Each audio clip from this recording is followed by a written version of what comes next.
Hey, I'm Tomas Ortega, and I'm back with another tactical view of the Earthquakes. This time they played against Montreal.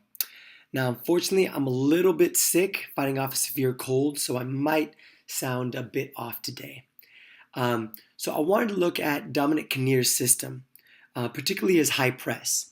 Last season, Kinnear tended to play a pressing style, but from my vantage point, only Wando and Salinas actually fit that system. Now that's an issue because they play two different positions in a striker setup. Now usually the second striker wouldn't actually press alongside Wando.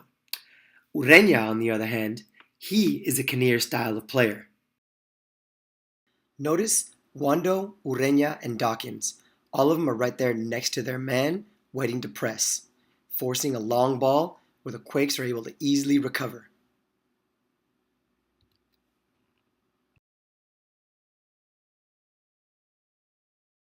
On a throw-in, you'll see Wando and Ureña close to their man, marking him tight.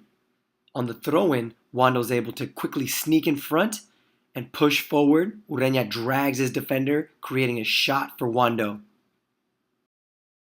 Doesn't look like a lot is happening until Wando slowly moves forward, and then that forces Montreal to start moving the ball exactly where the Quakes want him to play, forcing a long ball. Quakes pick it up right where they have more numbers.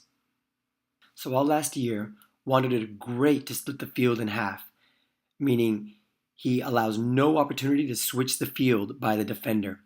But like I said at the opening, he never had a partner to close the options behind him, just like Ureña does here. From there, it's just solid recognition from Godoy to intercept and collect the chip.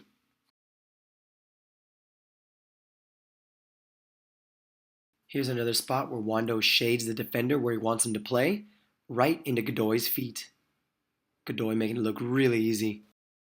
This is why I love Ureña. He's behind the play, following Donadel, and then as soon as he sees Donadel here take an additional touch, he's going to dive in, putting pressure on Donadel, forcing the turnover, and then the Quakes are able to cycle it through and then push forward.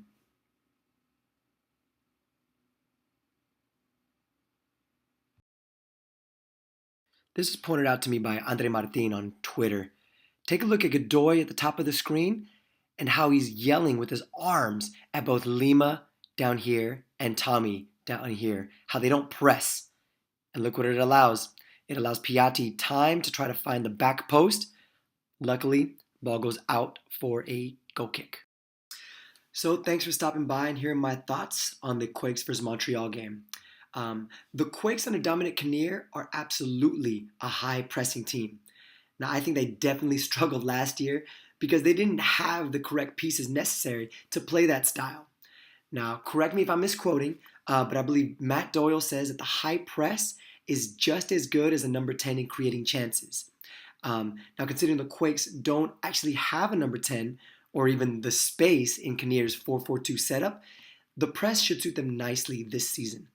Now, while Godoy had a phenomenal game on Saturday night, I actually feel that if it weren't for the added pressure that Ureña added, Godoy wouldn't have had dominated the way that he did.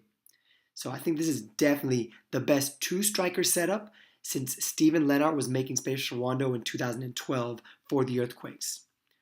All right, so let me know if you agree or if you disagree or if you have anything to add. You can always find me on Twitter at Tito117M. That's Tito 117M, or you can just chat via the comment section below. All right, y'all, so I'll see you after the Vancouver game.